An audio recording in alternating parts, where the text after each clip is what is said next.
everybody, welcome to another episode of Classic Gaming Brothers. I'm Zach. And I'm Seth. And I'm Josh. And we're the Classic Gaming Brothers. And Josh. And Josh, that's right. And me. That's right. That was so asynchronous, Zach. That was really bad. That was like the worst intro. We bring Josh from the far fields of Western America, and I live in the glove box of your car. Okay, that's where I've been hiding all these years. Wait, we have a car? The Classic Brothers car. That's how it works, right? It's the Classic Brothers car. My best friend's the instruction manual. Oh, and just so you know, Josh. Years. Just so you know, Josh, now that you are here, you can't leave. Yeah, you're stuck in the Classic Gaming Brothers studio because someone took away the exits.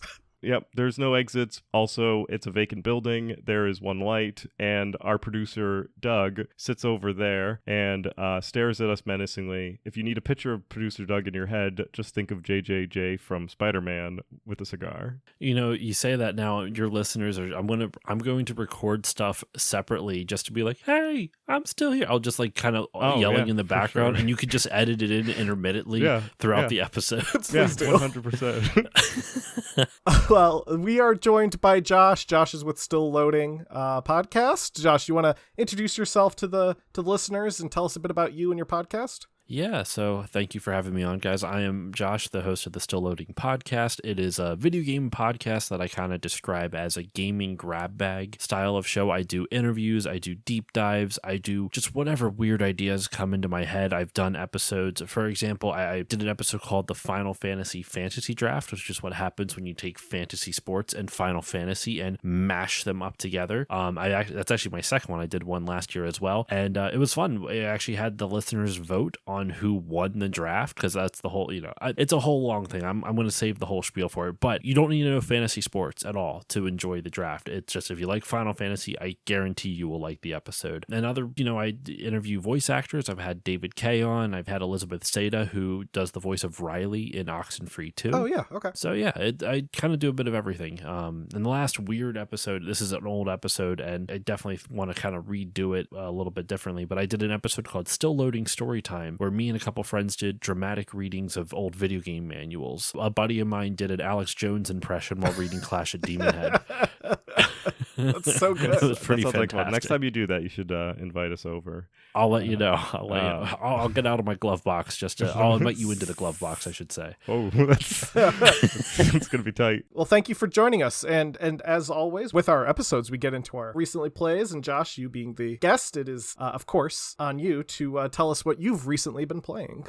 So I've recently been playing a few games. I've been playing Yakuza 0 intermittently. I've been working my way through that because reached out to a potential guest for my show, and they suggested that game. I'm like, I've never played a Yakuza game. I would love to. So I've been steadily working my way through that, even though it's a very long game and it's going to be a while till I finish it. And I've also been playing games called Simulacra, which are phone games. Have you guys ever heard of them before? It sounds familiar to me, but I don't think I've played them. Well, Simulacra is an actual, I don't know what part of folklore it's from, but Simulacra are a bunch of found phone horror games where essentially when you buy and download the game, and the game screen on your phone mimics a phone. And so in the first game, you find this girl's phone and she has gone missing. So you have to look through her phone to talk to her contacts to try to find out what happened to her and how to get the phone back to her and how to save her. But Simulacra, it's a copy of something. And so in these games, I have played the first two. There's three total, and there's four total technically. There's the first two, and then there's Simulacra Pipe Dreams, which is kind of like an intermediate between 1 and 2. And the stories so far don't connect. I mean, I've beaten all three, but they don't really connect other than the themes kind of connect. And so each of these games kind of examine our relationship with our digital avatars, like the simulacra of ourselves, like what we present, the imitation of ourselves that we present online. And each game kind of focuses on a different aspect of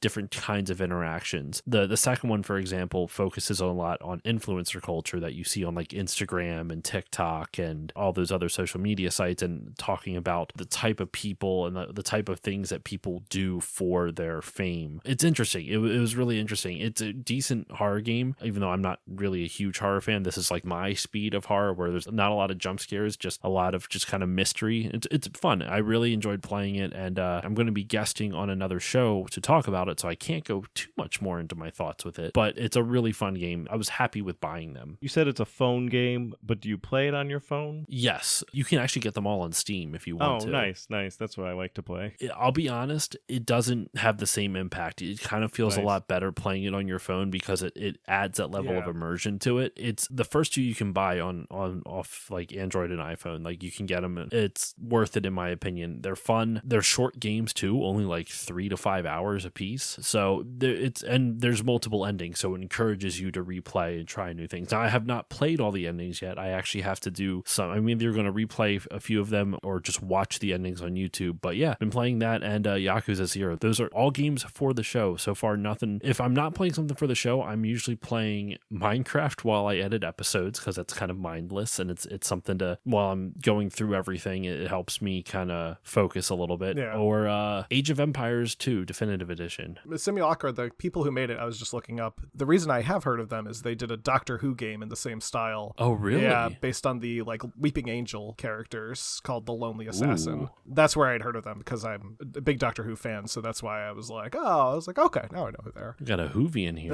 Yes, you got a Hoovy in here. Just one. Just one. Yeah, Seth's not into Doctor Who. I'm not against Doctor Who.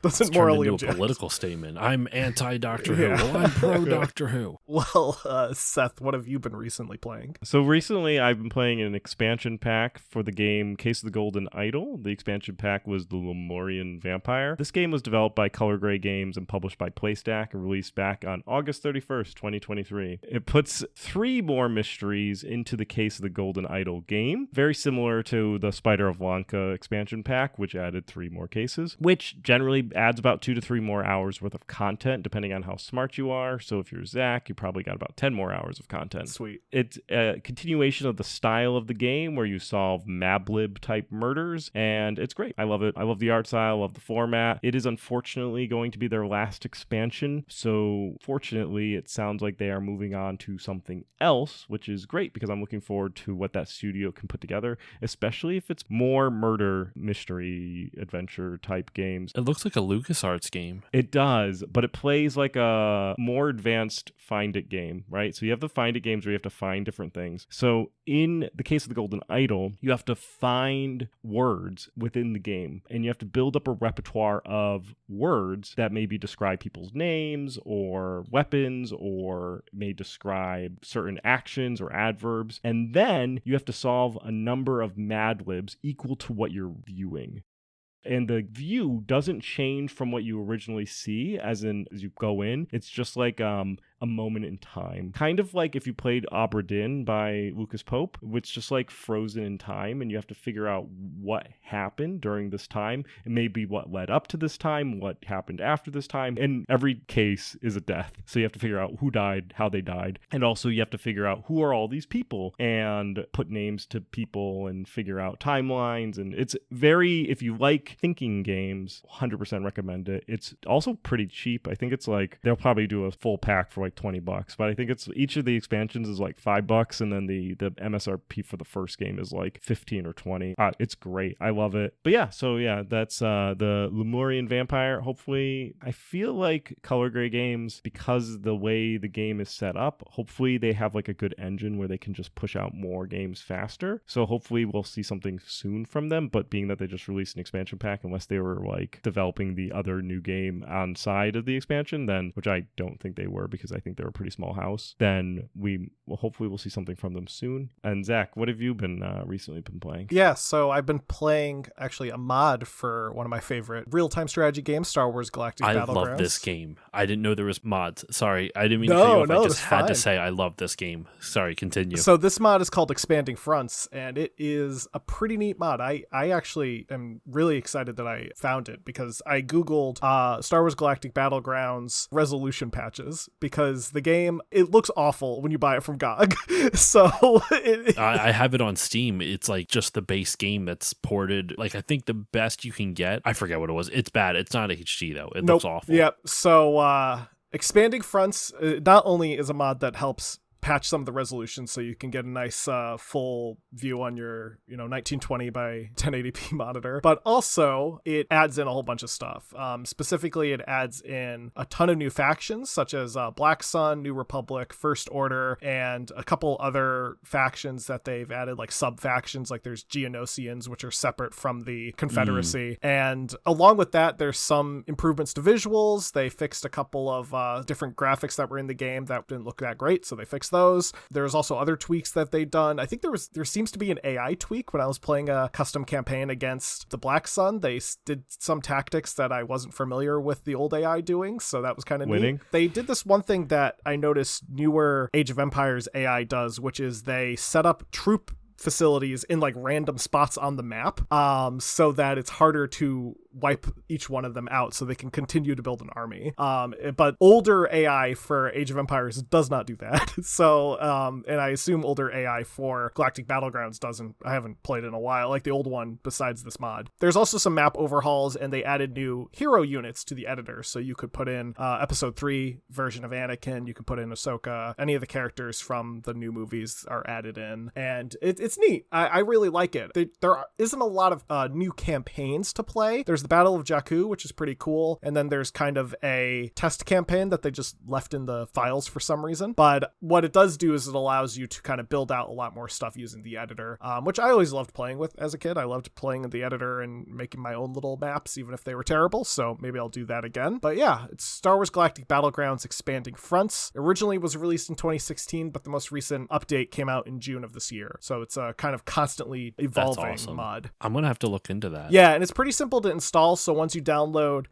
Galactic Battlegrounds either to Steam or to GOG, you download Expanding Fronts. You pretty much just need to drop some files into the base folder, and it gives you a new executable that you launch the game from there. And you got to make sure to launch the game from the new executable and not from your Steam menu, because that will crash. Oh, at least it doesn't start and just play the old version, so then you're doing something wrong. Yeah, it will crash immediately. But the new executable will launch and have all the updates and stuff. I literally will probably check that out after we're done recording tonight. The thing I love though about Galactic Battlegrounds specifically is my history with it. So we had a copy of it on like CD, that and Clone Campaigns, that I used to play a bunch. And back in high school, early freshman year of college, my friends all got Age of Empires on Steam, and they were like, "Oh, Zach, want to play Age of Empires with us?" And I was like, "I have never played Age of Empires 2. I would love to play Age of Empires with you guys." And when we launched into it, I was like, "This game is so familiar." And I was like, "Why is this game so familiar?" And I never realized growing up that Galactic Battlegrounds is just a skin of Age of Empires, basically. It's literally just Age of Empires. Actually, arguably a slightly inferior. I don't know about every aspect of it, but in Age of Empires, you can build a mining camp to mine both gold and ore. It doesn't differentiate, but in Galactic Battlegrounds, you have one for Nova Crystals and for the purple. I think it's also called ore. Oh, it's called ore, yeah. Nova Crystals, ore, and then there's carbon, which is the trees. I feel like it definitely came out during a time period where companies were just doing that, where they were like, we'll reskin this and then sell it as an entirely different product and do zero Honestly, work. I think Galactic Battlegrounds is great. Oh yeah, as do I. I mean, I think sometimes a reskin works as its own separate game, and I think it works for this. Like the 100%. units are different enough. It also added air, which Age of Empires did not have. Yeah, it's great to send a bombing run onto the enemy, just like hundreds of TIE bombers flying in over the horizon, just dropping everything. So we brought Josh on for a couple of reasons. Number one reason is because he's a James Bond specialist. He's crafted a grand knowledge on all things James Bond, specifically video games. And also, he attended Retro World Expo with Zach. I did not attend. You make Retro it sound World like we Expo. went together, but we met each other. I know. We met in passing for like you 5 attended seconds. with Zach, and you became me, Josh, at that moment. So we haven't talked about Retro World Expo. So it was a little while ago, but now we'll use this time to talk about it with two people that actually went. Great. Well, Yeah, so Josh, you were at Retro World Expo just a few weeks ago. Was that your first time at Retro World Expo? It was. I had never been to Retro World. So most cons I go to I'm from Pennsylvania, so most of the cons I go to are here. And I don't really get to go travel too much, especially now that I'm a parent. So my wife was nice enough to watch the kid for me as I got to travel for an entire weekend. I got there in one day, but I was there from Friday and left Sunday. That's actually why I couldn't see your panel, Zach, because I had to drive home that same night so I could be at work the next day. That's fine. They kind of shafted me with that time slot, to be honest. Yeah. So I really enjoyed the con, but I will say I think their setup for the panels is awful. Yeah. One, there is no security. Not that the people are going to charge you or anything like that, but like the fact that technically no one has to pay to see a panel. There's no one checking badges when you go up the escalator for it. You can just walk up there and freaking just walk into a panel. I thought that was kind of amusing, but I think my bigger issue is just the locations of it. It doesn't really promote anyone to find your panel. Yeah. And like if they're just doing like passing by type of thing, it would be a lot more interesting if it was at least kind of if there was stuff on the same floor with it, and then as people are walking around and exploring, like, oh, what's this? Then walk in. Yeah. You have to be very deliberate to go see a panel at Retro World Expo, and I was kind of bummed about that. I understand like it's already hard enough to get people to come see panels as it is, especially if you're hosting one, but now you have one where it's like you have to advertise to everyone while you're there, which is kind of not fun. I want to go and hang out with people. I don't want to have to advertise my panel, right? So that's really my only true criticism of the con. The rest of it, I loved it. I had a great time, though. I did see on the way over here there was a dude on my first day there. I had the Holiday Inn across the street, and you have to walk across the bridge to get over to the convention center, and there was a dude smoking weed out of a Coke can. Just I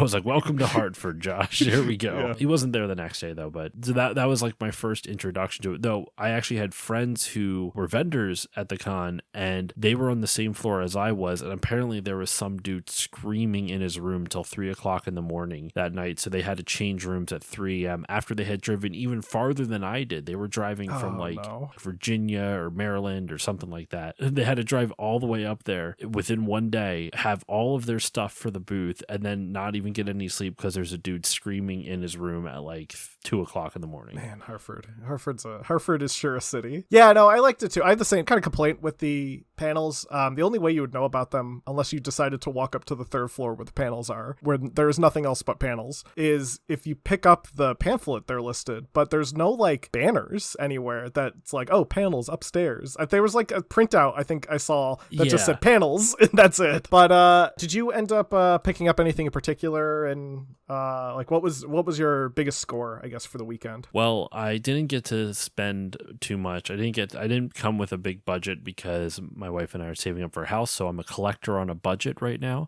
But I did pick up a friend of mine who was I had a couple vendor friends there. My one friend gave me a copy on the Game Boy Advance of Everything or Nothing, which is a James Bond game, kind of apropos. I also picked up a copy of Zillion for the Sega Master System, a complete in-box copy of Zillion, which is kind of like a bit of a Metroid-ish type of game. It's not like Metroid, but it's the closest thing the Master System had. Then I mentioned to you both off mic, I do a Captain N series on my show. Well, Ian James Corlett does the voice of Dr. Wily in Captain N the Game Master, and Ian James Corlett was there. And I got him to sign my Still Loading Podcast Captain N shirt in my merch. I'm not trying to promote my crap there. No, that's fine. You promote it. But I got him to sign it because eventually I would like to get all the voice actors to sign it. I also have on there Venus Terzo, who's the voice of Princess Alana. So that's really all I got. I got Zillion. Oh, sorry, and one other thing, which I actually think is also right behind me. I got from my buddy, I'm going to shout out his YouTube channel, Rewind Arcade. He does a lot of good video game history stuff. He did like a bunch of retrospectives on like Ghosts and Goblins, and he actually was featured on the Video Game History Hour podcast, the Video Game History Foundation's podcast. He sells imports at a lot of cons. He had Chrono Trigger trading cards that you got for pre-ordering Chrono Trigger in Japan back when it came out in the mid-90s. So anyone who pre-ordered Chrono Trigger in Japan in the 90s got a collectible card, and he had a couple of them, so I had a few bucks left over, so I bought one. Nice. I probably stopped at his booth. There was a couple of really good vendors selling import stuff there. Him and his wife are super nice. They're awesome people. I'm hoping to actually have him on my show at some point whenever I actually beat the game we're going to talk about. It's very cool. I ended up picking up the most expensive thing I bought was I literally came there with I was like, I'm walking away from this convention with this. I don't care what I pay for it. Is Tenjin Tetris to go with my. Oh, how much did you end up? Do you want to say? Yeah, no, I don't it mind. It was I think it was going for $130. I think I paid $120. And then the other thing I grabbed was, I would show it on camera, but it's like out of arm reach, is a Supervision console. Oh, it's okay. not working, so I got a decent deal on it. It powers on, the games work, but the screen acts up, so I think it might be a capacitor issue, and I'm going to try to do a little repair work on it. But I ended up paying, with a whole bunch of games that I grabbed for it, $60 with that, and 7-8 games that go with it. I've always wanted a Supervision. They're kind of on the odder end of game consoles, and I like my obscurities. So those are the two big grabs. I actually had to look it up. So it's a handheld system. Yeah, it's kind of like a competitor to the Game Boy, but not one that did very well. It was I can see that. They were kind of going for the we have Game Boy at home crowd. So it was like the Tiger Electronics type of thing. Yeah. I mean, the games are a bit more complex than that, but at the same time, they're also not. They're pretty basic games. If you're interested in seeing the things that we are talking about, Zach shared his Retro World Expo haul on our Instagram, and we'll include Josh's socials and his shop and website and all that jazz also down and below for links. Oh, thank you. If you want a Captain N shirt, you can buy a Captain N shirt. Well, speaking of your content, I got to check out a pretty thorough breakdown that you did of the James Bond games in your panel, and I loved it. I thought it was great. You touched upon a lot of games that I hadn't heard of and games that I had heard of and that I love. And was there any reason that you picked James Bond in particular? So James Bond, for a few reasons. One, I'm a gigantic James Bond fan.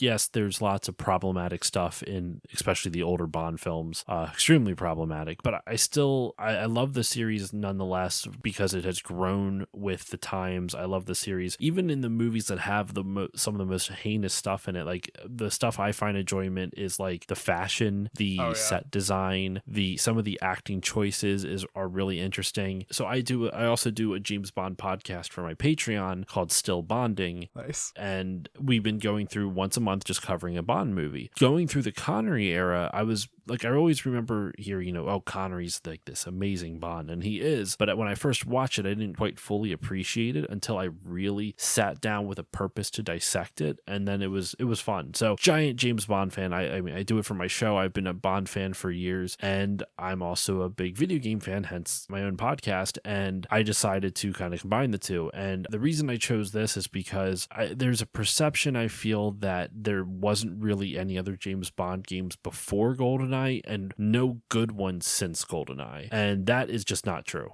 Like, flat out not true. I said on the panel, it's kind of a hot take. GoldenEye is not even the best Bond game on the N64, in my opinion. The world has done enough.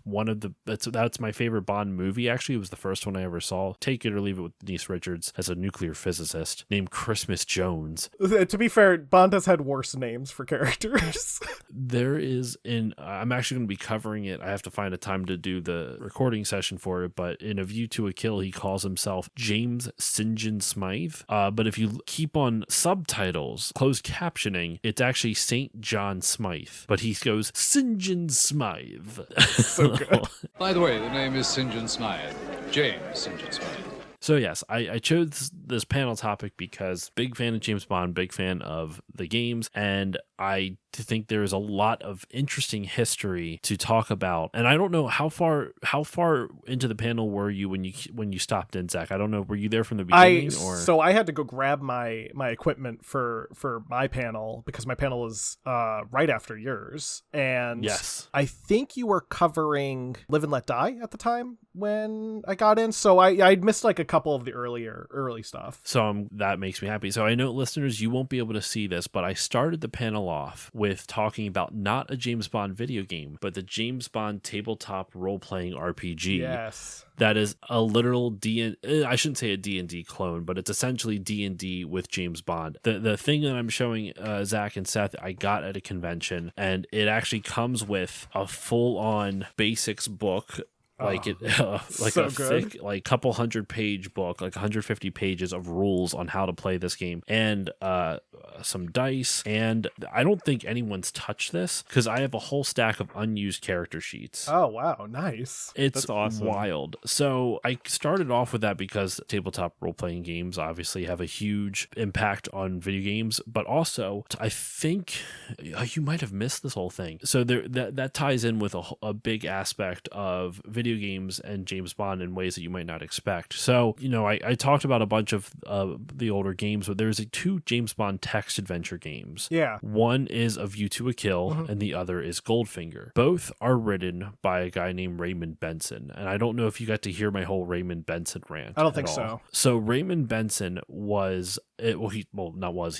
still alive. Had him on the podcast, actually. Super nice guy. He wrote those games. He wrote the text adventures for A View to a Kill and Goldfinger. He also wrote a module for that James Bond tabletop RPG. Amazing. That's not where his association with the games industry ends. This guy has his fingers in a lot more than you're expecting in both gaming and in Bond. So he does Goldfinger. He ends up working on a little known series called Ultima. He was the lead writer of Ultima 7. Nice. He also worked on a bunch of other like point and click and adventure horror games for PC. He did Darkseid 2. He did Are You Afraid of the Dark? It's problematic to say now, but it is the title of a book, Indian in the Cupboard. Oh yeah. He did that. He did the game version of that. After doing those Bond games, he had his hands in some pretty big parts of the game industry. Yeah. Like, I don't know how Ultima 7's ultimately been received in the fan base, but he worked on an Ultima game, which is one of the most important game franchises of all time. Seth, he wrote Return of the Phantom. Oh, did That's he? one of Amazing. Seth's and my favorite point and click adventure games by Microprose. Really? Yeah, Return of the Phantom. Yeah. Okay, so his game credits stop in the mid-90s. Yeah. Because he became the official James Bond author licensed by the Ian Fleming estate, where he wrote novelizations of Tomorrow Never Dies, The World Was Not Enough, and Die Another Day, as well as a handful of original novels. I've not read any of them, but he was the official James Bond author for a number of years. He's not done there. After he was done that, he has written novelizations and original stories based off some of our favorite game franchises. He did the novelizations of Metal Gear Solid 1 and 2. He did original stories from Splinter Cell, Hitman, Homefront, Metal Gear Solid. There's Assassin's Creed, I think he even did 1 or 2 on. I'd have to double check on. But he has had his fingers in and out of Bond and video games in one way or another. I think his last game novelization was in the early 2010s. It's only a decade ago or so that he hasn't, since he's worked on something video game related. And it's funny because we were talking off mic about going down rabbit holes of things you weren't really expecting. He's exactly what I'm talking about. And the whole thing started because before I even started doing research for my panel, I was interested in going down this James Bond gaming rabbit hole. And I saw these text adventures. I'm like, who wrote these text adventures? And saw Raymond Benson, and the rest is kind of history from there. I just discovered all this stuff. I'm like, wow, this dude, and no one knows who he is. No one's ever really heard of him. Yeah. Except for James Bond fans, because he actually wrote a book in the early 80s. I want to say 82 or 83, called the James Bond Bedside Companion. And it was the first type of fan book of Bond. And it was actually noticed by the Ian Fleming Foundation, which then got him in touch with them, which helped him kind of kickstarted his whole career pretty much just by writing this Bedside Companion. So very nice dude. I had him on the show. He was awesome. He told some cool stories, which I won't share here not because I want you to listen to my show, but if you guys get him on, then your listeners can hear him. He could repeat the stories. Yeah. Exactly. So don't listen to it on my show. Wait till they get him. Oh, no. I mean, listen to them both. And as you can tell, listener, Josh is a wealth of knowledge when it comes to James Bond games Necessary amount. and history. So that's why we definitely want to bring him on. I mean, both movies and games, I'm holding myself back from spewing off a bunch of unnecessary random fun facts about stunts and other stuff. That's fine. So we did an episode on GoldenEye at some point in time in our history, because that game hits on a specific nostalgia lever for a number of people. I also really like Robbie Coltrane, and so he's obviously Valentine within Valentine in GoldenEye. So we also played a lot of that game with our father.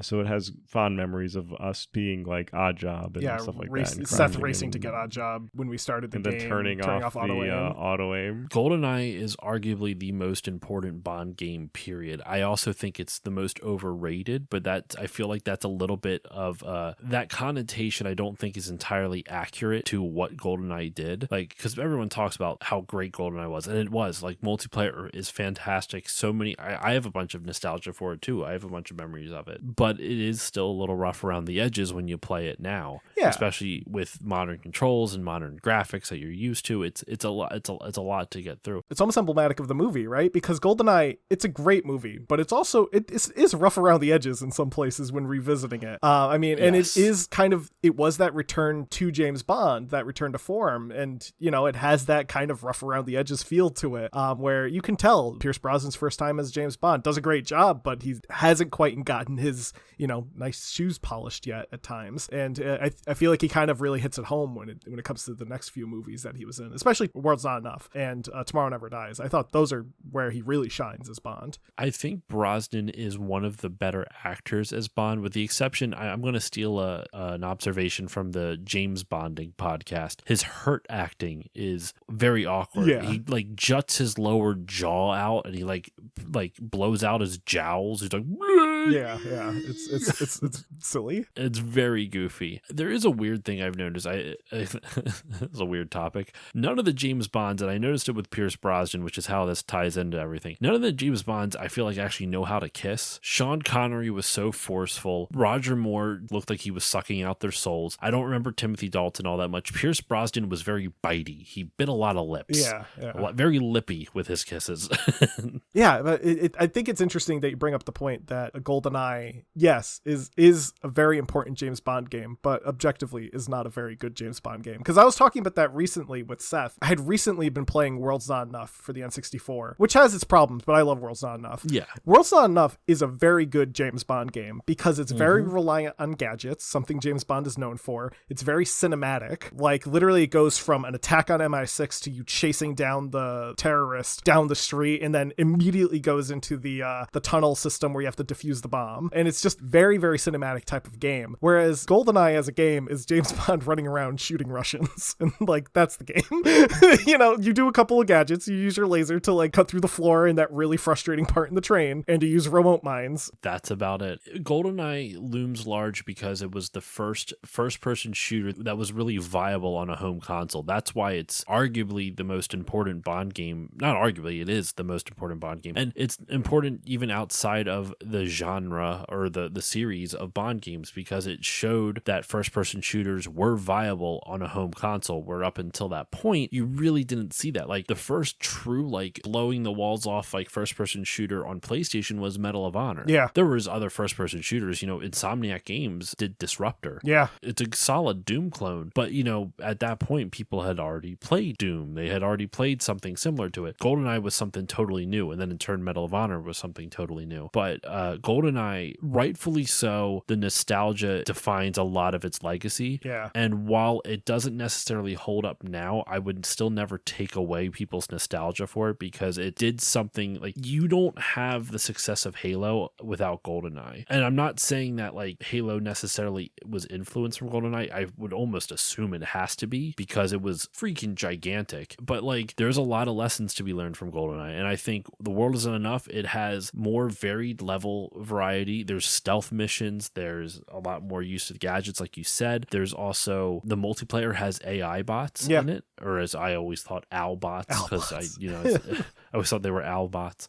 Like, who's Al? And then all I could think of was like Al from like freaking Home Improvement. Yeah, so it's super important. But I think the best Bond game, period, is Nightfire for like the PS2, GameCube, Xbox. You guys ever play Nightfire? I was literally playing Nightfire last night. In preparation for this podcast, I was like, I'm going to play a couple of James Bond games that I either A, haven't played or haven't played in a while. So I played World's Not Enough for the PS1, which I never played. And then I played Nightfire and Tomorrow Never Dies. And I love Nightfire so much. I almost couldn't stop playing because I was just having such a good time. Was that your first time playing? No, I actually own it, but I was playing it emulated just to kind of like sit back and talk to my friends and stuff like that while I played. But just revisiting that, it was such a good game. I mean, that one was the first one that felt like a Bond movie. They wrote an original song for it in the same style of that you would see in Bond films, with like a cold open mission and then an intro song with like intro credits that you would see like you would see in a Bond film. Don't love me quietly, do it with intensity.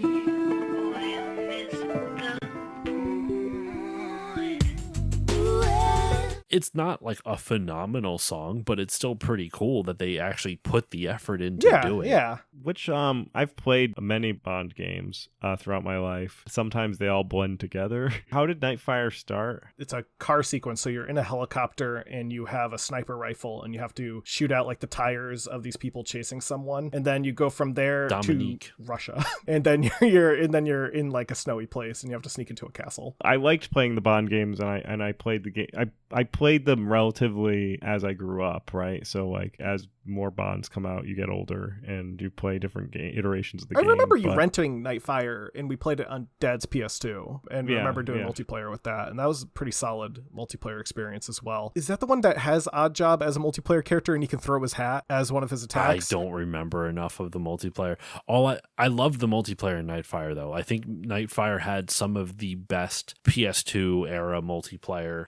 I think like there was so much more weapon variety. There was different match varieties. There was like one of my favorites is we had my buddy Justin and I, we had a game mode that we created called 2 for the price of 10, where basically all it was, we picked the smallest level and all explosives. So every time you would try to shoot an enemy, you would almost inevitably hurt yourself. Yeah. Because of the explosion radius. Hence the 2 for every 2 kills, you kill yourself 10 times just trying to get them. 2 for the price of 10. Oh, nice. I think what's interesting about the Bond games is that there's just such a variety out there. There really is.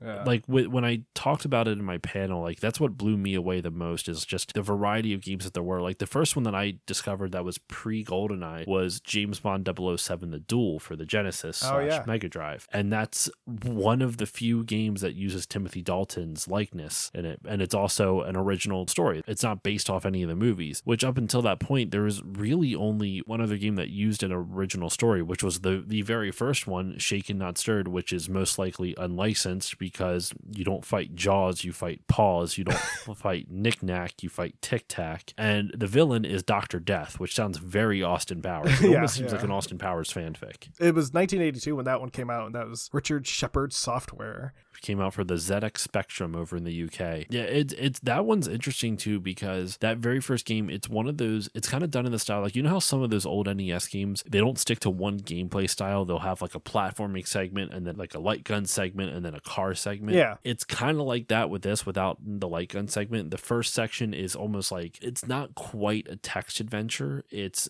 like you have a list of a bunch of locations and like cities, and then you have to go to them and either fight some enemies using text commands, like then it becomes like text adventure combat for lack of a better term, or there's an anagram that you have to solve, and once you solve enough anagrams it gives you hints to the location of Dr. Death's island lair. That's where the second level comes in, and the second level is the island that the lair is located on, and that's a text adventure where you type in go north and Bond will go north and so on and so forth. But the third section is a dungeon crawler. It's like a 10 by 10 room that you have to explore, and they have like a faux 3D visuals on your screen of like you'll see these awful images of like this square faced dude and it just says you ran into paws and stuff like that. It's impressive what they tried to do, but it most likely wasn't licensed. The next game was James Bond 007 for the Atari 2600. It also received a port on the very obscure, oh my gosh, it was a version of the Sega SG-1000 that was manufactured by a specific company. It's the Othello Multivision. Oh, okay. Yeah. It's a really obscure game console that only came out in Japan that has like 8 total games for it, period. Because it was like when Sega licensed out the SG-1000 design to other companies and the other company changed its name and blah. It's a whole weird thing. But the reason I bring it up, because I actually got this information wrong on the panel. There's a guy who worked at Retro World who watched my panel and I guess he liked it. He's like, hey, do you have a second? I'd like to talk to you about it. He was really polite. I'm not even saying this to like be nice to the people at Retro World. Like he was super nice and polite and he was trying so caring in how he like gave me the constructive criticism, which I very much appreciate because some people can be assholes and he was very much not. His name was Ryan. I said I thought this was a game that was not meant to be a James Bond game, but they slapped the Bond license on it, which shows up later on.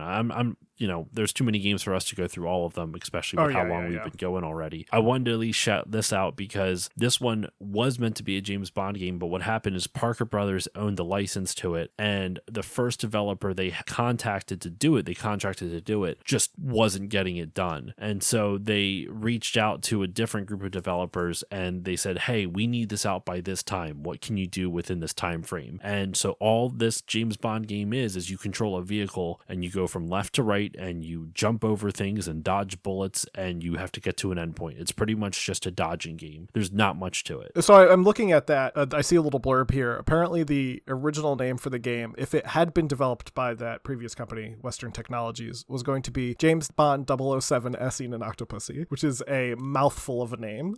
And I like the fact that they're like, hey, it's James Bond from that movie. That's out. That's a James Bond movie. One of the worst named Bond films of all time, too. Yeah. I mean, it's not surprising with like some of the Bond girl names, which I won't repeat. I'll spare your listeners. Fair enough. Yeah, and obviously there's definitely way too many James Bond games. And there's a total of 10 of them that came out before GoldenEye and for the N64. And actually, those are just the ones you listed. That's just the listed ones. Yeah. There's one just called 007 Car Chase from 1985. That one was weird. There is also, this is probably one of the stranger ones. In 1991, I want to say, there was a package bundle of basically you could buy a ZX Spectrum 2 Plus. It came bundled with 3 different James Bond games. 2 of them were original, and one of them was just basically a renamed version of I think it was Living Daylights. It was just a renamed version of Living Daylights. The 2 original games for it were just light gun games. It was like Lord Bromley's Estate and Q's Armory, and both of them were just different types of light gun games. It's weird because there's so many different things that there's just so many games before GoldenEye. I personally think GoldenEye is the first like one that still remotely holds up well today, though some of them are, from what I understand, like the Living Daylights is a decent top-down shooter, so is License to Kill. James Bond Stealth Affair, that one's super interesting because that was another example of a Bond game that was not intended to be a Bond game. It was actually just called The Stealth Affair, and they slapped the Bond license onto it in North America. Oh, neat. But it's actually like a LucasArts-esque point-and-click adventure game developed by Delphine Software, who did Out of This World. Oh, neat. Oh, that's cool. The Eric Chahi game. Do you know what it was supposed to be before it became a James Bond game? It was basically a James Bond clone, and you can tell because James Bond works for the CIA in this game, not MI6.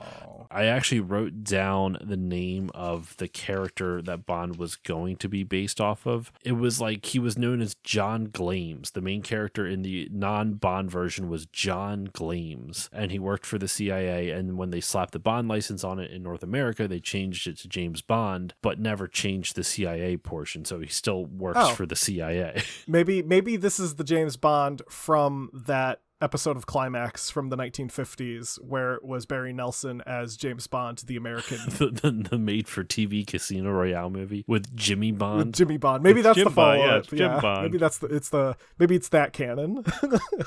Or it could also be Never Say Never Again. Ah. Very long story short. Early in Bond history, Ian Fleming was writing a screenplay with this guy named Kevin McClory. It was the screenplay of Thunderball. When that fell through, he decided to turn it into a book and not credit McClory. Understandably, McClory was pissed and started suing him to no end. And without going through all of the ins and outs and all the different battles that came to be, in the early 80s, McClory won the rights to be able to make his own Bond film, since he helped create Spectre and helped create all these other iconic things in the Bond franchise, but he could only do his version of it again. So like, since he wrote Thunderball, they could only basically remake Thunderball. If he wanted to take James Bond and put him into a different original story, he legally could not do that. So Never Say Never Again is essentially a remake of Thunderball. Basically the same plot, some character changes, but it's still Bond. That came out in 1983, the same year Roger Moore's second to last Bond film, Octopussy, came out. Yeah, so it's an odd movie. Rowan Atkinson is in that movie, and I remember watching it when it was on TV. And are you serious? Yeah, he plays a character named I did Nigel not know that. Small Fawcett, the Foreign Office representative in the Bahamas. So I watched Never Say Never Again on TV, so I've seen the TV cut. I was like, first of all, this is a very weird James Bond movie. While I was watching it, I was like, what is happening? But then Rowan Atkinson showed up, and I was like, no, really, what is happening? Because that's Johnny English. What is he doing here?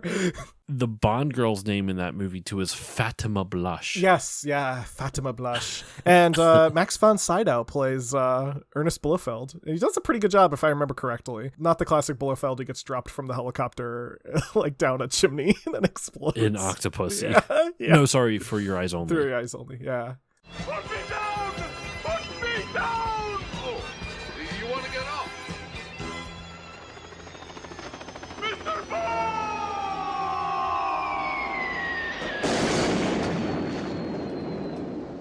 Speaking of James Bond silliness, there's, of course, James Bond Jr. Who's actually James Bond's nephew. Yeah, James Bond's nephew, who, that's not how juniors work, but... It makes me very concerned about who gave birth to whom and how someone, who fathered whom. I think I made Seth play that. So we do a segment called Retro Rewind, which we kind of modify when we have guests on. During our normal show, I'll give Seth a game and Seth will give me a game. But when we have guests on, we're like, that's too complicated. We'll just have them talk about a retro game. But I think I gave Seth James Bond Jr. at one point. You gave me James Pond. I gave you James Bond. Never mind. I was tempted to include James Pond on my in my panel, but since that was more of a parody than like something based off a Bond franchise, that's where I kind of drew the line. Did you ever watch the James Bond Jr. show? No, I have not. I've been meaning to because I'm a huge James Bond fan, so I feel like it was even like authorized by like Eon Productions. Like it's officially licensed by the official James Bond people. So I feel like I should at some point. I just haven't gotten around to it yet. Yeah, I remember seeing a clip of it and I was just like, this feels very 90s. This definitely was like show made to sell toys and one video game 90s. Well, two technically, one for the NES and one for the Super Nintendo. And of course, we talked about GoldenEye and stuff. Though I know just year after GoldenEye, one of the best James Bond games came out, in my opinion. James Bond 007 for the Game Boy. Overlooked, criminally overlooked. It's a really good Zelda clone. It is. And that's not an insult to it. That's not trying to like, make it seem lesser. It's its own thing. It's a Zelda clone in terms of almost like the engine. Yeah. But the actual gameplay mechanics are pretty different than Zelda. Though you still have like the A and B for like your attack and like action and stuff like that. Very similar to Link's Awakening, but it's super unique. Sorry, you were saying off mic it's one of your personal favorites. My experience with it was Seth had a CD of emulators that we used to boot up every now and then, and he had No Money Game Boy on it, and one of the ROMs that was just included in that set was James Bond 007, and as a child I could not get past the first stage because I didn't know how to search, which you need to do so you could find the hammer so you can have that man rebuild the bridge, but I still would like play that opening sequence just because I liked the music a lot.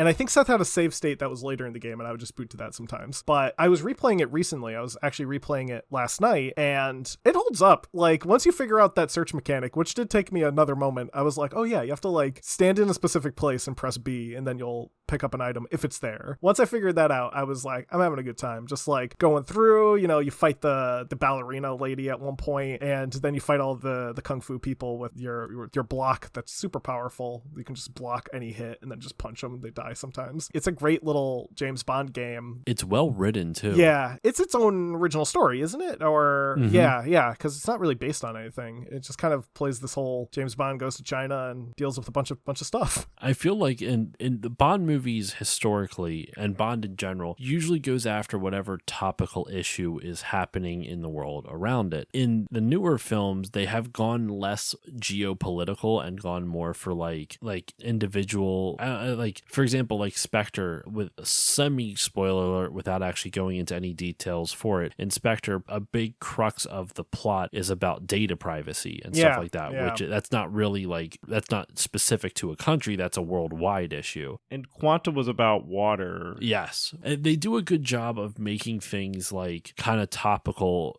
I think the Daniel Craig era did a decent job enough without having to call out, you know, like the Bond movies in the 60s through 80s was all Russia, like Cold War. They didn't care. Theoretically, if we're going with a geopolitical angle, if they want to do that with like a geopolitical enemy, it would be China. But they want to make money in China, so no one puts China as the enemy. Right, yeah. When that is something that would historically be done in a Bond movie, but they're not going to do that. But so the reason I think all that is I find it kind of amusing is the Game Boy James Bond game involves China. I'm like, well, it's just kind of a little odd considering what the political landscape is now with China, and I found that interesting and intriguing. I do like that era in the James Bond movies though, between like GoldenEye and then like just before Daniel Craig's last movie, where they couldn't use Russia really anymore because Russia was no longer the bad guys for us. So then like Tomorrow Never Dies, it's like the media or it's like that honestly, yeah, that movie is the most bizarre combination of like forward thinking issues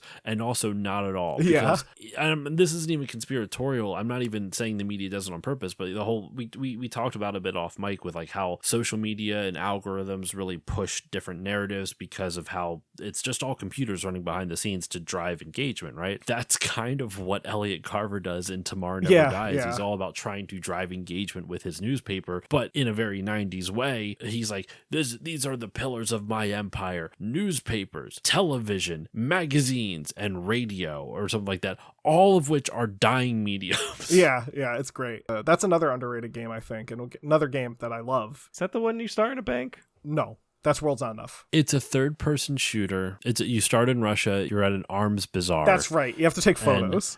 You have to take photos of stuff at an arms bazaar to show that there's a nuclear warhead there. Then you have to stop it and blah, blah, blah. That game was originally meant to be a continuation of the movie story, but they ended up scrapping that and just do an adaptation of the movie itself. It's not a bad game. It's a third-person shooter as opposed to a first-person, which was, you know, kind of put in as the standard by GoldenEye. So it didn't sell as well because of that. Yeah. Though the game developer, I think it's like Black Ops Entertainment developed it, they went on to do the PS1 version of The World Is Not Enough. Yeah. On a quick tangent, though, with Tomorrow Never Dies, that game has a very special place in my heart because I had a friend and I stayed over his house once, and it was the first ever night that I stayed up all night playing a video game, and that game was Tomorrow Never Dies. And we beat that game in one night.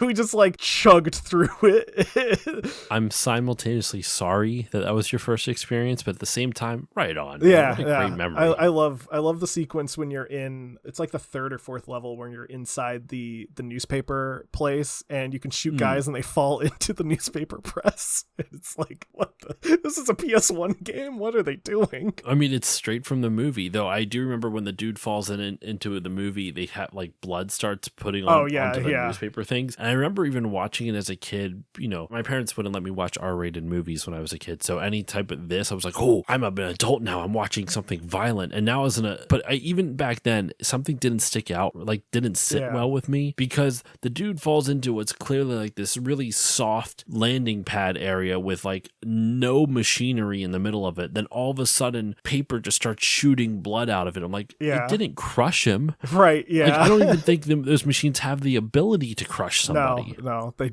definitely don't. Maybe if he went to the roller, but I think he would just get stuck. Yeah. Yeah, it would just stop. His foot would just get stuck. That's it. Yeah, he'd just be in a lot of pain. He'd be back at work the next week. With World's Not Enough, though, I was playing the PS1 game for the first time last night. Have you played the PS1 game? Because I know you talking about the N64 version. I have not. I know I know the differences between the two through research, but I've only played the N64 one. Yeah, let me tell you, I have to now rewatch the movie because I can't remember how the bank sequence goes. Like, I don't remember so it's different though in the PS1 version versus the N64 version. So in the N64 version, you walk in, you talk to the lady, and she's like, Good afternoon, sir. Can I help you? The name's Bond. James Bond. Ah, Mr. Bond. We have a safety deposit box waiting for you. and you go to the safety deposit box, you get your appointment card and the flashbang gun, you go and do it. In the PS1 version, you go up to the lady. May I help you? I'm here to see Lachaise. The name's Bond. James Bond. I'm sorry, Mr. Bond. He is currently unavailable. Perhaps you'd like to wait here for another representative? And you have to, try to figure out how to get into the bank. So you, go around and you have to, press a button so you can sneak past the metal detectors. And when you get past the metal detector, there's just a guard standing at the door. So you have to get past him, and your options are you can stun him, which didn't really work for me, or you can punch him. And when I tried stunning him, he pulled out his gun, and I was like, this is not going to go well. So I ended up punching him, and you literally just shoot through your way to the bank manager. You get to the bank manager, and Bond walks in, he's like, hello, I have an appointment. And the bank manager's like, Mr. Bond, here's this briefcase. And I'm like, what's happening? At least in the N64 version, it does a good job of giving you that stealth feel. Yeah. Because they do that again in a different mission when you're escaping Elektra's villa. Yes, yeah. That was actually where I got stuck the most at as a kid. I could never finish that level because you only have so many sleeper darts. Yep. But the key is, if you want to do that, you get out the watch stunner and you stun the dude and you keep walking up to him, and essentially what happens is one hand with the wristwatch has the stunner and the other one's just punching him in the face. So good. It's amazing. That mission is actually the N64 version doesn't save to cart. You have to have a memory card, and our memory card was busted on our N64. So I would get to that mission and I would just die a bunch of times. I'd be like, I'm bored, and I'd turn off the game. And so I for a while, my way of playing World's Not Enough was seeing how fast I could get to the Elektra village, because that's a tough level. It's a super tough really level, especially as a child, when I was I wasn't really reading the briefs and stuff like that. I was just playing. So I still don't read the briefs on Who reads almost the anything. briefs? And then there was also World's Not Enough for the Game Boy Advance that eventually did release. That was a first-person shooter for Game Boy Advance, which is definitely something that happens and is an odd sort of something. So I have this game. I actually have it complete in box. Oh, nice. I don't think I've really tried it, but that's not the only first-person shooter game for the Game Boy Advance. I was actually kind of bummed when I saw some YouTubers do videos on it. I was like, man, that's a really cool idea. Why don't people talk about it? And then I saw a bunch of YouTubers did it. I was like, damn it. I thought I was the first one in the door. Definitely was not. There is a port of Medal of Honor Underground from the PS1 to the Game Boy Advance. It's awful. It's one of the worst first-person shooters I've ever played. The textures, because they can't render 3D, obviously, on a Game Boy Advance like you can on a PS1. So it's just all flat walls, and the textures change the texture scale depending on how far away or close you are to give you a sense of scale. The problem is that textures will just disappear into walls. So if you see a texture on a wall and there's archways, as you walk closer to it, the texture will expand, and there will be an archway right on the edge of a corner, and it will, as you get closer, the archway just disappears. You'll see it'll turn into the top of the archway, then turn into another beginning. It just disappears behind corners. It's the worst scaling I've ever seen. I commend the developers for doing what they did with how limited the hardware was, but why? Were they forced to do this? Was it their idea? It doesn't work. It's awful. My favorite fact about first-person shooters on the Game Boy Advance is that one of the best first-person shooters on the Game Boy Advance is Ballistics X vs. Sever, which is based on the movie Ballistic X vs. Sever, which is considered one of the worst movies of all time. So I love that one of the best first-person shooters on the Game Boy Advance is a tie-in to one of the worst movies ever made. I need to check this out now. Like, it is a solid game. It apparently Metacritic has it as 72 out of 100, whereas Rotten Tomatoes has the movie at a 0% with like 100 plus reviews. That I've never even heard of this film. It's it's Antonio Banderas and Lucy Liu. Yeah. I need to see this. And when we get into more modernish, I mean, it's 20 years ago, James Bond games, there before Nightfire there was Agent Under Fire, which I played. I thought it's not as good as Nightfire in my opinion. Agreed. It's better than you would expect. It was the first Bond game on the new generation of consoles. It also had cool gameplay moments called 007 moments, where essentially it would reward you with like a little cool graphic for doing something cool in the game that you didn't have to do. It was almost kind of like a reward for exploring the level and trying different things that you might not have. The first one's kind of lame though. Like you see some people running up a hallway, so you hide behind some boxes and let them run past you. And then so you do that and you just hear whenever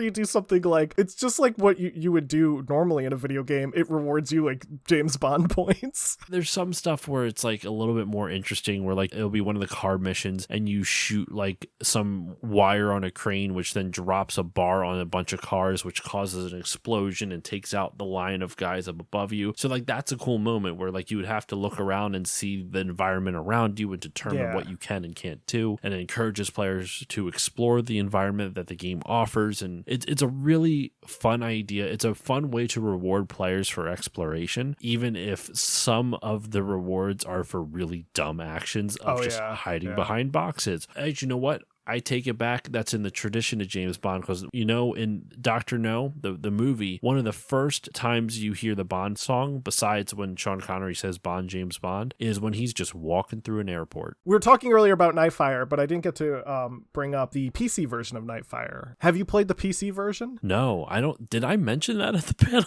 I don't think I did. I didn't know there was a PC version. There is, and it's made by Gearbox Software, and it uses the Half-Life 1 engine. So the people who made Borderlands did a version of Nightfire with the Half-Life 1 engine. Yeah, and it's just as janky as you can expect, because think of all the stealth you can do in James Bond, and then try to think about how stealth is in Half-Life, because it's non-existent.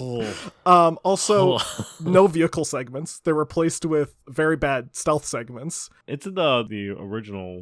Yeah, first Half-Life engine. Like the Half-Life 1 engine. Not the Source engine, but the Half-Life. Yeah, the gold Source engine, which, Gearbox made it. I think it was only a few years after they made Opposing Force, which is their like official DLC to Half-Life. It's just such a weird experience to play, because I'm a huge Half-Life fan, and I love the original Half-Life. I was playing it because I had heard about it through a YouTuber. I can't remember his name. He's a Half-Life YouTuber, but he played through it because it's same engine.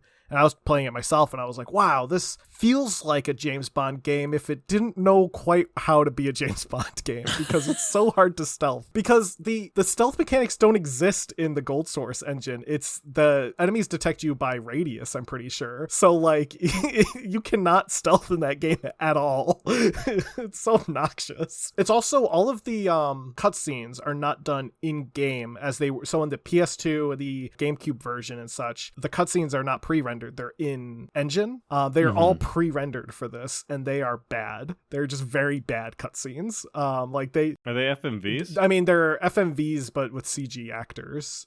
Very gross looking CG actors. Everyone's just very smooth looking and shiny, and it's not a fun experience, but it's weird because it's still Nightfire. Like, it's the same map that you're on in the first mission. It's just not the same game. What a weird thing. I wonder if there's ways to play it still. So there is, because people are weird on the internet. There's actually a patch, so you can download the original files probably from like archive.org or something, and there are patches that people made to get it to run on modern systems. There's I found a dedicated, I don't know how legit the website was, but I found a dedicated website that's like, here's a patch to play this game on a modern system.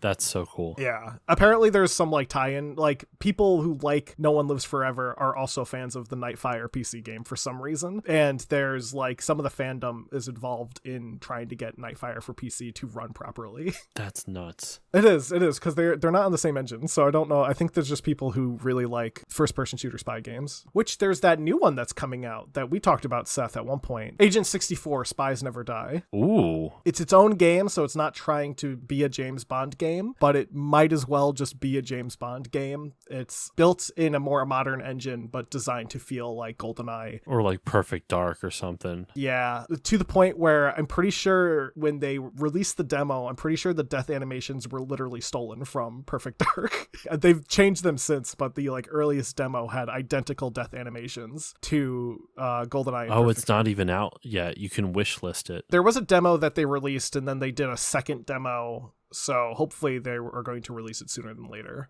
Oh, I'm gonna buy the shit out of this. The pistol looks like the DD pistol, the DD DOS. Oh, I can't remember. All the James Bond GoldenEye guns are named differently than real life things. Well, like the Klob's named after Nintendo of America executive Ken Lobb. Yeah. That's funny. And the AK-47 is the KF-7 Soviet. Yeah, which I thought was a real gun for a very long time. I love the Klob and the DD. The DD. I think the Klob is like considered the worst gun in that game, but you mentioned at the panel that like they didn't have any hostilities toward Ken Lobb at all. They've actually apologized to Ken Lobb for like naming him after one of the worst guns in the game, and he loves it apparently. Depending on which mode you play, though, if you did one shot kill, the Klob was the best gun because it had the widest spread. Oh yeah, that's true. Yeah, we always play License to Kill, and then we either play proxies or remotes, and that's just how we play. It turns either into a horror, well, both times it's a horror game, because when it's proxies, you don't know when you're going to die. Until it's too late. When it's remotes, you just have to listen for one of us to start giggling.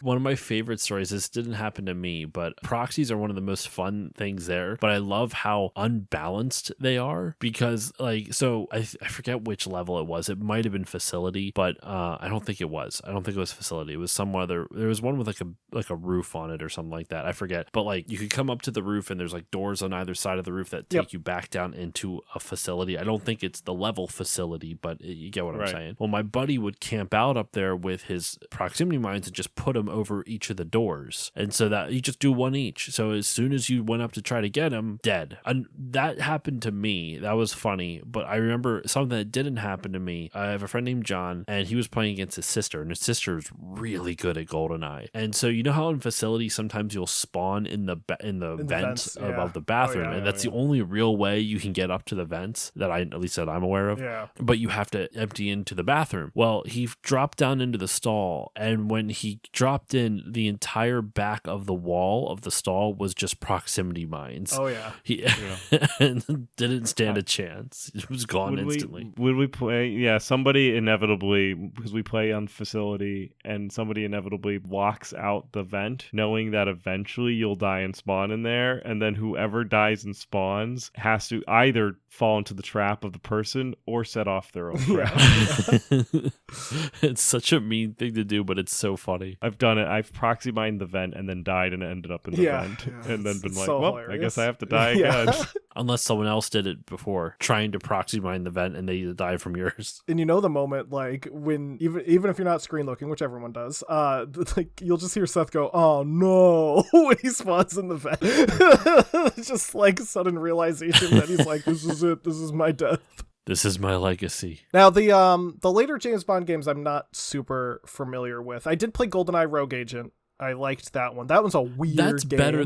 It is weird. It's a James Bond fan fiction, and it's better than it's given credit for because it has the GoldenEye title. Everyone gives it crap. And it's not, I'm not saying it's like as iconic as GoldenEye is, but it's a solid enough game. And the fact that you don't play as James Bond, you play as an MI6 agent who gets kicked out of MI6 and gets hired to work for Goldfinger and Dr. No. This is a James Bond fan fiction. It's awesome. The first mission in the first like 10 seconds, James Bond dies, like canonically in that game.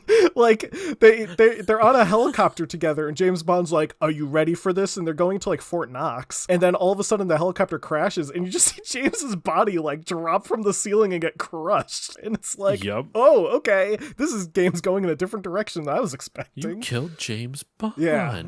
Then your guy gets kicked out of MI6 because he's incompetent.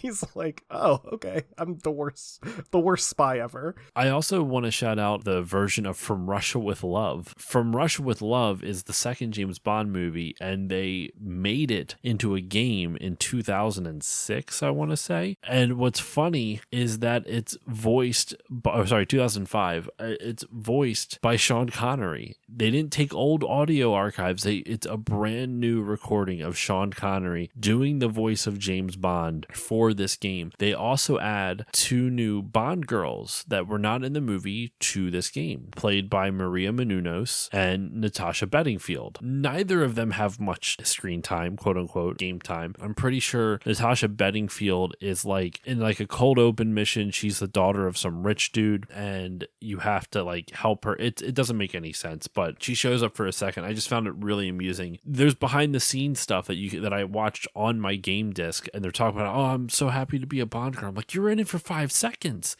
Like, come on. But once you're in it for life. I don't know if I count this. Well, it's like if you're an actor in Doctor Who, you're in Doctor Who forever. That's like period. Like, doesn't matter what your role was. You are in Doctor Who now. So after From Russia with Love, we had our last the last James Bond game based on a movie that was coming out at the time, at least, which was Quantum of Solace. Solace. I actually played only the Wii version of that. It's pretty good, actually, but it's the one version of it's developed by Treyarch, which are now more famous as the Call of Duty developers. Yeah. Or one of the many Call of Duty developers. It's not bad. I remember playing it on the Wii, and it was pretty solid from what I remember, but like I said, it has been a while. I actually have more experience with the last original Bond game, which is Bloodstone, which came out 2 years later. It's the last Bond game with an truly original story. Yeah. It's like a third-person cover-based shooter, a little bit different than Gears of War, so it's not quite like a Gears clone like every other third-person cover-based shooter was at this time. Graphics are definitely not up to par for PS3 in 2010. Yeah. They look rough. Not bad, but rough. But it had a really cool, like the main mechanic was that you would have like these 3 dead shot options and they would recharge. So like you could basically zoom in on a guy's head at will and then shoot. You only had 3 of those and then they would have to recharge. So there was like a cooldown timer, or you would have to like get something to be able to recharge it. I don't remember exactly. It's a pretty solid game. It also was ported to the Nintendo DS, which I have not played, but it's on the DS if you're curious. Yeah. Actually, no, I haven't, but I haven't played it. I remember seeing this advertised, but I don't think I ever played it because I didn't get into watching the Daniel Craig stuff until like a little later because I kind of fell off of Bond for a bit and stuff. It's really good, and it's a shame because that was the last the GoldenEye remake was apparently really good. And I feel like that was the game that overshadowed Bloodstone because I remember they came out like around the same time. In fact, according to Wikipedia, they came out on the same day, which is a choice to make. It's a bummer too because they really did a lot of cool stuff, and I believe the developer of GoldenEye 007 was Eurocom. Yeah. Eurocom, it has done in my opinion, all of the best James Bond games. They did Nightfire and they did The World Is Not Enough. However, they also did the last Bond game made, 007 Legends, which is generally considered not good. It's a cool concept, but apparently it wasn't very good. Yeah, I thought 007 Legends, so for those who haven't played the GoldenEye remake, it is not like it's almost its own original story, but with GoldenEye. Mm-hmm. Daniel Craig instead of Pierce Brosnan. Yeah, exactly. And it's interesting the way they did it. And I guess with 007 Legends, it felt like their logic was like, well, we did it with one movie. Let's do it with a bunch of movies, but put them all in the same game. It was kind of cool because you were playing as Daniel Craig, but you had a mission from each era of Bond actor. So you had a mission from a Sean Connery movie. You had a mission from the sole George Lazenby movie. Oh, George. He actually ran into a bit of hot water recently for some nasty comments he made. But anyway, that's a different story. It's funny. He actually quit being James Bond of his own choice. The producers wanted him back, but he got into the counterculture and thought James Bond was too square. And and quit. And so he only got to do one Bond movie, and then comes good old Roger Moore, who's actually my personal favorite Bond now. And then Timothy Dalton, an era from Timothy Dalton, or a movie from Timothy Dalton, and then the Pierce Brosnan era. And I think for Daniel Craig, it was going to be Skyfall as DLC, unless there was another Daniel Craig mission that was included. But you can't even get the Skyfall DLC anymore. That Skyfall DLC is technically the last time a Bond movie is featured in a video game, like a Bond game, is in the DLC for 007 Legends, which is kind of a bummer because Skyfall's fantastic. That would have been an awesome movie to see it turned into a game. Yeah, it's interesting kind of what they did with it. And it's unfortunate that a lot of these modern, like especially 007 Legends at least, I mean, you can't get that anyway anymore because it used to be on Steam and then they pulled a whole bunch of those games from Steam. So you can't even technically legally get it unless you want to go hunt down the Windows copy or the old console versions. The home console versions, yeah. Which wouldn't be too expensive. Most people don't want them. Yeah. So. Yeah, they're usually in the bargain bins when you're at the retro game stores. But still, it's unfortunate that like the Skyfall mission is effectively lost media now because Skyfall mission is not lost media. It was included on disc for the Wii U version. What? Well, I have a Wii U. The game was released to coincide with the 50th anniversary, and to choose this, the single-player campaign includes one mission from each of the 6 actors' eras, and as Josh went through, and Skyfall released as downloadable content for the Xbox 360, PS3, and PC, and included on disc for the Wii U version. Nintendo was like, no one's going to download stuff from us. And you can buy it pre-owned for like $25 on eBay. Not bad. There's certainly more expensive games out there. Oh my God, is there ever? But yeah, I mean, are you excited about Project 007? Very much so. Have you played the Hitman remakes? I have. Thanks to Seth, because he gave me access to his Steam account, and I played them through that, and then I got them on my own when I had money too. I love Hitman as a series. I love all of them except for one. The first one is great. The second one is better. Blood Money is a piece de resistance. Absolution is garbage. And the new ones are pretty good. I've only played the first remake of the new series, the 2016 one, and I loved it. And so if the new Bond game is going to be in something similar to that, I think it's a match made in heaven. I don't think Bond will ever be like a murder simulator. No. But like with the way they have their engine already set up, how they have this sandbox for you to play in and do all these unique stealth things, like you already are practically doing spy work. Yeah. Right. Oh yeah, 100%. It's just that the objective is murder. If you switch it over to James Bond, it could easily be the objective is to take a picture of something. Yeah. They could really do something with the way they do like the contracts mode where they can like pick a random computer in the map and be like, go put a Q virus on that computer sort of deal. Yeah. And that really changes the replayability, making the game easy to visit again in many sense. So we talked about an unauthorized James Bond game that occurred back in the 80s. Well, one occurred in the 2000s-ish. I don't actually know when it was released, but per my interest of bootleg games, the game Jeu de Wuli, which was a bootleg platformer developed by Syntax, and the name is actually the Chinese name for Counter-Strike, but the box art, title screen, and the main character's health bar all reference James Bond and 007. The health bar actually just says 007 next to the health bar. So Syntax is kind of a weird little company. They pretty much made like one engine and they reuse that engine over and over again for a lot of these bootleg games they make. And they just kind of slap on IPs that they don't technically have the licenses for. That they 100% don't, and that they want to make some money off of. They do have some good games that they've made. They have a Castlevania game they made called Castlevania DX that was pretty darn good. It's a Game Boy Color Castlevania game, completely unlicensed, but plays really well. Jeu de Wuli is not that. It is a kind of messy platformer James Bond game, but it exists, so I like to mention that kind of weird stuff. That was something I was telling you off, Mike. I have to add to my panel because I had no idea it existed. Yeah, the world of bootlegs is wild and messy, and I love it. But to get us into our retro rewind, so Josh, you're the guest, and for anyone listening that is not familiar with it, our retro rewind, we're going to talk about some retro games. Usually we pick games for Seth and myself, but Josh does not know that, so we're just going to pick some random games that we played. Yeah, you've been keeping me in the freaking glove box for all these years. I know. We could have slipped you in some games, but too bad. Anyway, what retro games have you been playing recently, and how do they hold up?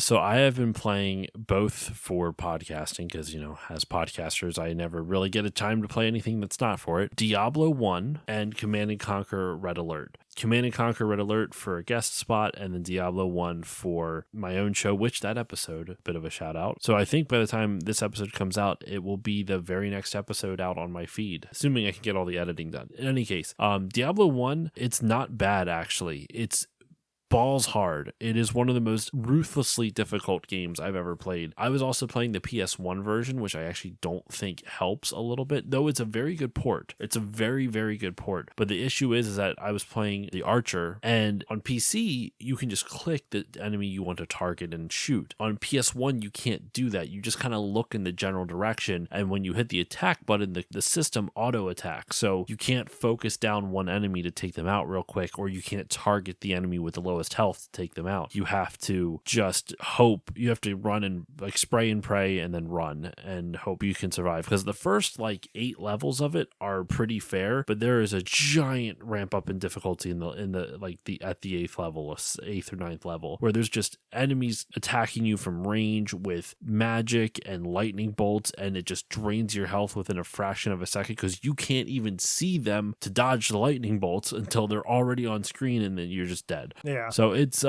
brutally difficult, but really fun way to set up the world of Diablo. And my guest on that episode talked a lot about how he actually kind of prefers Diablo 1 to 2, even though 2 has all the fame and glory. I disagree, but I understood his points and I really enjoyed it. So that's a little bit of a teaser for that episode. Nice. And Command & Conquer Red Alert, it's still fun, man. I was playing the remastered edition of those games are fantastic. The Command & Conquer remake is so good. And I didn't grow up with it myself.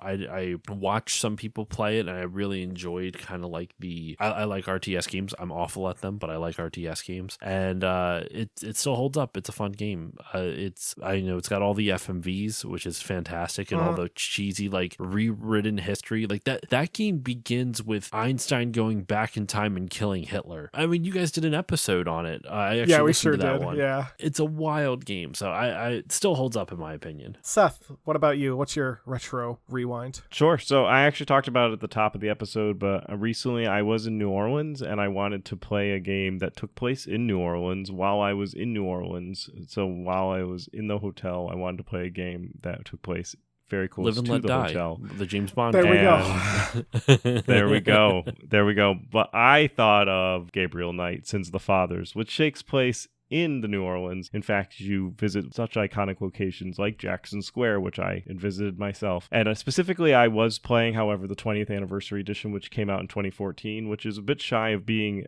qualifying for a Retro Rewind specific era, since we are a 10 plus year up for this segment. But the original was released in 1993. So I was in spirit playing a game that was for sure older than 10 years. In the game, you play as Gabriel Knight, who is the titular character, who is a book author. I don't think he's a very good book author, but he is a book author that runs a bookstore in New Orleans as well that nobody really goes to, and he lives in the room next door and spends a lot of his time sleeping in and having nightmares about Germany and werewolves, I think. It's a common thing to have a nightmare about, right? Don't we all? Yeah. You play through different days, and it is a point-and-click adventure game that takes place about a murder that is thought to be like a voodoo murder, and gets tied up into a mystery revolving around it. Though, as Gabriel Knight learns going through the process of the game, voodoo is not really violent. It's just an offshoot of Catholicism, and the practice is pretty benign. And Gabriel discovers that as he goes through and learns about voodoo, and that there's an actual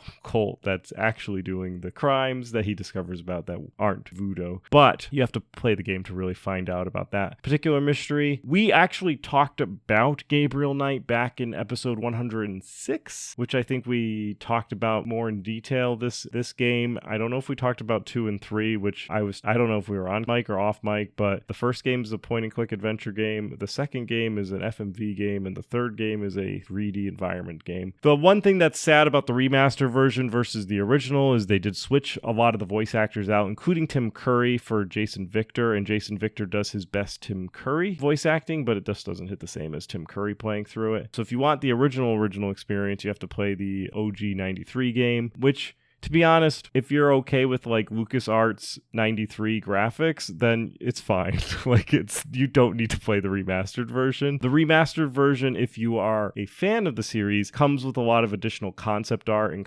like every single panel of the game has concept art for that game, and like Jane Jensen, who was the author behind the series, a lot of her takes and how she developed it and all that stuff.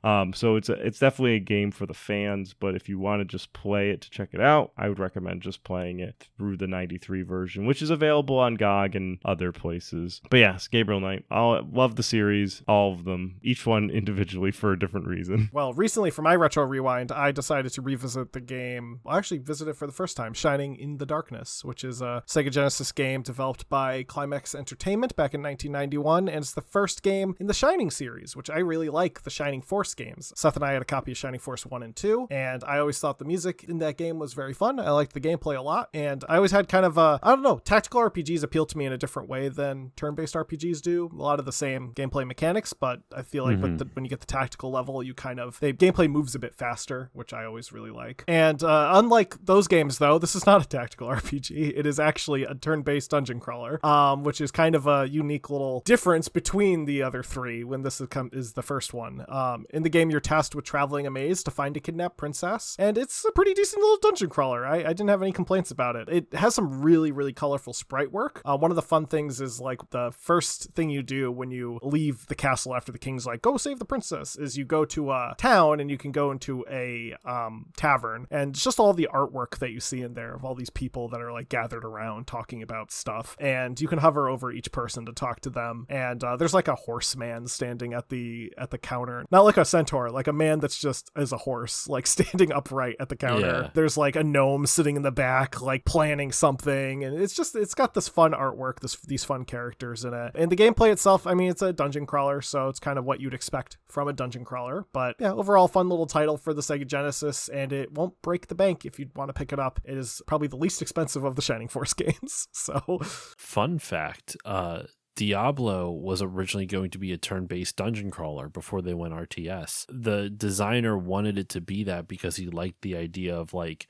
especially with like permadeath stuff. Since there's permadeath, when it's turn-based, every decision, every turn that you take is very intentional, and you have to take everything so seriously. And then he got outvoted by the people after the success of Warcraft. It turned it into a real-time game as opposed to a turn-based. And Diablo is as we know it now because of that vote, which I think is a cool fact. Yeah, no, absolutely cool. That's our Retro Rewind. So before we get into our little section to close things off, Josh, where can people find you, and where can people listen to you? Well, first off, thank you so much again for having me. Let me out of the glove box first. But, yeah, of course. But no, thank you for having me on the show. This was a lot of fun. If you want to listen to Still Loading, you can find it on Apple Podcasts, Google Podcasts, Spotify, all that good stuff. It's Still Loading Podcast, over 200 some odd episodes, so there's lots of stuff to choose from. Not all of them are good, but your mileage may vary. You can follow me on Twitter, because I refuse to call it the other place, Instagram, Blue Sky, Threads, at Still Loading Pod on all of them, Twitch at Still Loading Pod, at Still Loading Podcast on YouTube. So yeah, you can follow me at all those different places, and yeah, that's it. That's where you can find me. Well, it was great having you on, Josh. Seth, do you want to take us out? Sure. So thanks for listening, everybody. You can find us wherever you listen to your podcast. You can also follow us on all the social medias, Twitch, Instagram, and Facebook at Classic Gaming Brothers, Twitter and Blue Sky at CG Brothers Pod, and we appreciate the listening. Check out Josh's stuff. His links will be down below in the show notes, and also probably in the Facebook post, and then maybe we'll release him from the glove box in the future, which sounds horrible. It sounds like you're a prisoner. I know, right? Guest star prisoners here. They just can't leave.